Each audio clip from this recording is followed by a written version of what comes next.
This is how we explained an increase of scrap production within 2 minutes.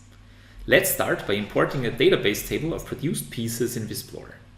Each piece has quality information, like these scrap categories, and hundreds of process parameters, like these temperatures.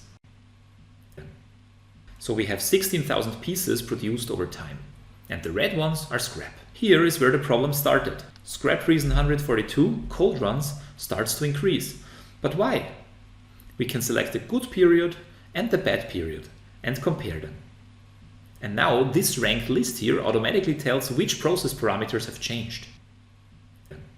For example, Q03 mean value is now significantly lower.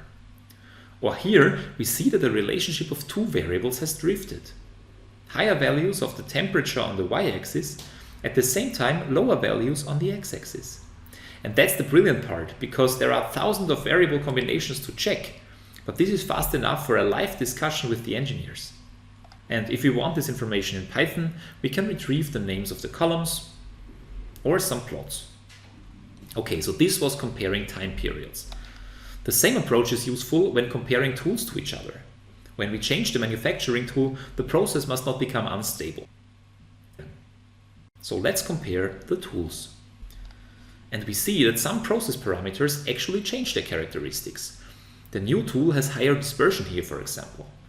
I honestly wouldn't have found drifted relationships like this without a guidance algorithm. And finally, we can compare good pieces with a certain scrap category.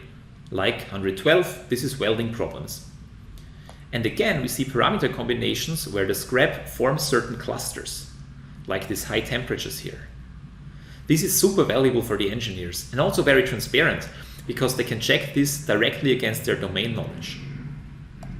And by the way, if you want to chat how this might help you as well, feel free to send me a DM. Thank you for watching this video.